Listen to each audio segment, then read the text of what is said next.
Defence related फौजी भाइयों को सैनिक हेल्पर न्यूज चैनल में स्वागत है। आज हम लोग इस वीडियो में सारा जानकारी ले लेंगे। अपना लिए क्या क्या कमी है, कौन सा रैंक के लिए कितना बेसिक कम कर दिया, इसका बारे में जानकारी लेंगे। और बड़ी फौजी में बड़ी बोलता है, बड़ी बोलने से क्या है, बड़ी का मतलब क्या है, उसका बारे में जानकारी ले लेना। अपना फौजियों का आवाज़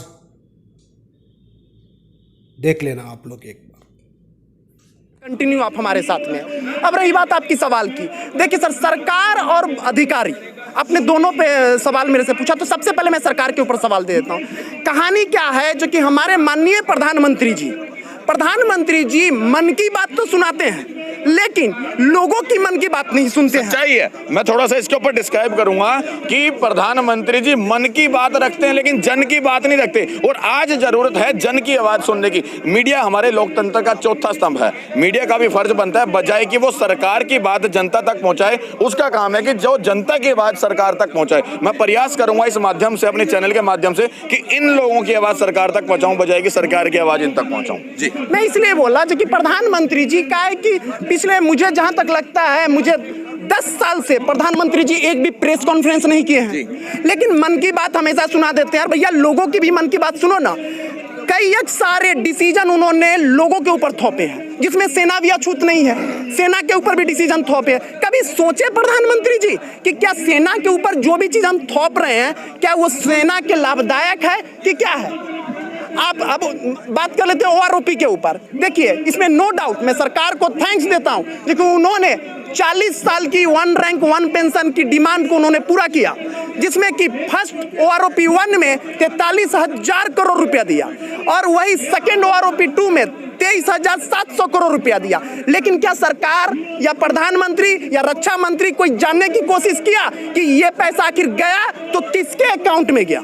क्या ये 7.5 लाख वीर नारी, देखिए मैं उन सारे माता और बहनों को वीर नारी कहता हूं, क्योंकि फौजी का बीबी होना, फौजी का बहन होना, फौजी का मां होना, इस वीर नारी से कम संबोधन नहीं है। और किस्मत की बात है, किस्मत की बात बिल्कुल है। ये सिर्फ नहीं है कि जिनके हस्बैंड शहादत हो गए उन्हीं को वीर नारी नहीं, हम हर एक फौजी की माँ, बहन और उनकी बच्चों को, सबको मैं वीर नारी कहता हूं, क्योंकि वो जो एक्चुअली में फौजी की दर्द वही समझ सकता है जो फौजी फैमिली से बिलोंग करता है। क्या 7.5 लाख वीर नारी के लिए कुछ उनके अकाउंट में गया कि नहीं गया, ये जानने की कोशिश किए? क्या हमारे जेसीओ साहब के साथ में, जो फौज की रीढ़ की हड्डी कहा जाता है, उनके साथ में छल हुआ, वो जानने की कोशिश किए? नहीं किए। क्या जवानों के साथ में, जिनको कि प्रधानमंत्री खुद प्रॉमिस किए थे अपने भाषण में कि पीएमआर वालों बहकावे में मत आना, पीएमआर वालों बहकानों में मत आना, आपको पीएमआर को 1 रैंक 1 पेंशन में रखा जाएगा, उसको बाहर कर दिया गया, उसको बाहर कर दिया। तो ये सब चीज सरकार जो की है, उसमें कहीं बहुत ज्यादा हमारे अधिकारी भी योगदान है। अधिकारी का भी उतना ही योगदान है जितना कि सरकार का है, क्योंकि अधिकारी ने हमें हाथ में कटोरा भिखमंगा बनाया। चैनल पे थोड़ा सा बैक हो जाइए, थोड़ा सा बैक हो जाइए। चैनल पे बैठ के बड़े बड़े मोचे वाले बोले मेरा जवान भूखा है, मेरा जवान नंगा है, मेरा जवान का शर्ट फटा हुआ। हमारे शर्ट फाड़ दिए, गंजी फाड़ दिए, हाथ में कटोरा डाल दिए, कटोरा डाल दिए और बोले देखो मेरा जवान रोड पे। जब लेने की बारी आई तो वही अधिकारी हमें ऐसे धक्का मारा और सारा के सारा 43,000 करोड़ और 23,000 करोड़, ये मैं रफ एंड टफ अमाउंट बता रहा हूँ, एग्जैक्ट नहीं बता रहा हूँ, ये सारे के सारे अपने अंदर में ले लिया। क्या सरकार का दायित्व नहीं बनता है कि अगर 22 दिवस जंतर मंतर पे इतने दिन से हमारे जवान, जेसी और वीर नारी बैठी हुई है, तो उनके शक और समाधान को दूर करना? मैं आपसे पूछता हूँ मीडिया वाले से, क्या सरकार का दायित्व नहीं बनता है? बनता है कि नहीं बनता है? बनता है। तो आप क्यों नहीं बता रहे हैं कि सर जवान और जेसीओ के अकाउंट में कितना अमाउंट गया? और बात यहाँ सिर्फ अमाउंट की नहीं है, बात यहाँ है छल की, सम्मान की, ठीक है? हर जगह पे हमारे साथ में नाइंसाफी हुआ है, इन सारे की बात है। इन सबको लेके हम लोग कंटिन्यू 20 फरवरी से जंतर मंतर पे बैठे हुए हैं और जब तक सरकार हमारी बात नहीं मानेंगे, हम यहाँ से 1 इंच भी नहीं हटेंगे। अब देखिए, मैं एक चीज और बता दूं, प्रधानमंत्री मोदी जी लगातार होली दिवाली मनाने के लिए जवानों के साथ बॉर्डर पे जाते हैं, लेकिन किस बात की होली और किस बात की दिवाली? जब इन जवानों की होली और दिवाली फीकी बन रही हो, जब वीर नारियों की होली और दिवाली दिवाली फीकी मन रही हो, जब हमारे भारतीय सेना के जवानों के बच्चों की होली और दिवाली फीकी मन रही हो, तो किस प्रकार से मोदी जी वहां पर जाते हैं? अगर वाकई आपके सीने में दर्द है एक भारतीय जवान के लिए, यदि वाकई आप समझते हैं कि वाकई सैनिकों के साथ छल किया जा रहा है, तो एक बार वीडियो को शेयर करने में कतई कोताही मत करना। क्यों? क्योंकि कहीं ना कहीं हमारे भारतीय सेना की बात है। अच्छा, मोदी जी लगातार वहां पर जाते हैं, आप लोगों के सम्मान को प्रेजेंट करने के लिए जाते हैं कि हमने होली भी बनाया, हमने दिवाली भी बनाया, और जवानों के लिए बताते हैं कि हमने खूब काम किया।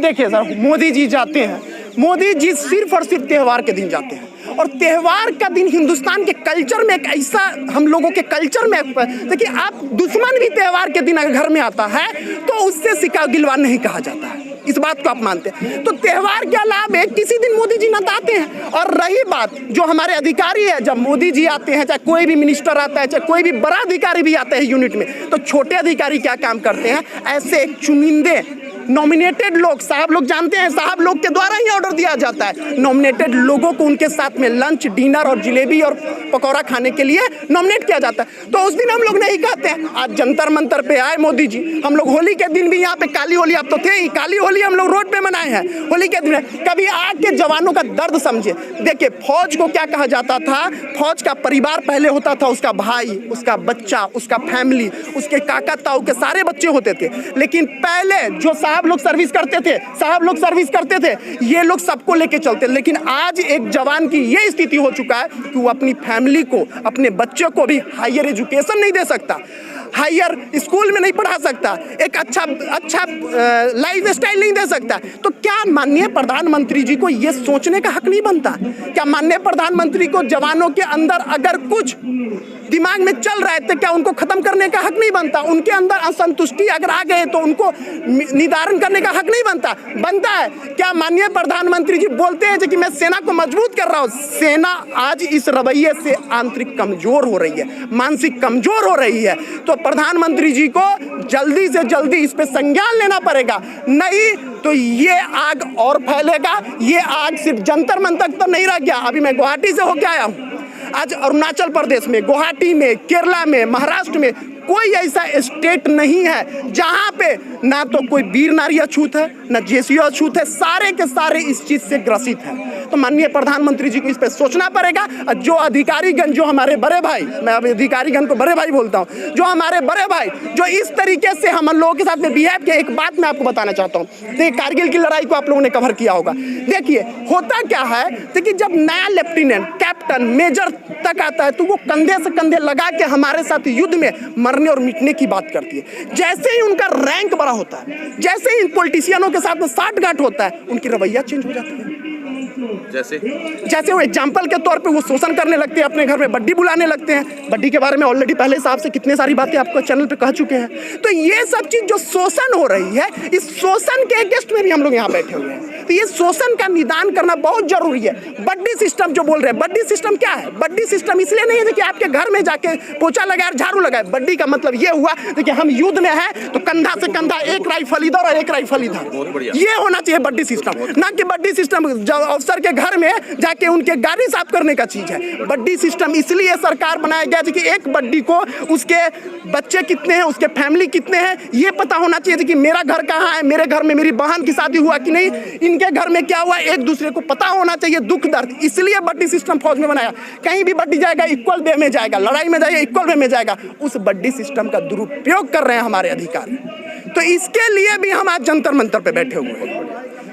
देखिए आज कितनी अच्छी बात इन्होंने बताई, शायद मैं भी अभी तक नहीं समझ पा रहा था, लेकिन मुझे भी लग रहा था कि बड्डी सिस्टम का मतलब दिखाने का दिन है। जो लोग कह रहे हैं ना कि कुछ लोग जंतर मंतर पे बहकाए हुए छल के लिए बैठे हुए हैं, कुछ लोग कह रहे हैं कि ये लोग ऐसे ही, इनको काम धाम नहीं है, अपने घर द्वार से भगाए हुए लोग जंतर मंतर पे बैठे हुए, तो उन लोगों को दिखा दे कि पूरा हेडक्वार्टर में संज्ञान सौंपने से ना चूके, वीडियो शेयर करने से। और रह गई बात वीडियो शेयर करने के लिए, तो मैं फौजी अभिभावक से और उनके सारे समाज से कहना चाहता हूं, उनके सारे जानने वाले से कहना चाहता हूं कि ये वीडियो आप ज्यादा से ज्यादा शेयर करिए, क्योंकि यही वीडियो है। मैं ये नहीं कहूंगा कि इस चैनल को आगे बढ़ाइए, भैया अपने लिए शेयर करो। आप अगर आपको फौजी होने पे थोड़ा सा भी गर्व है।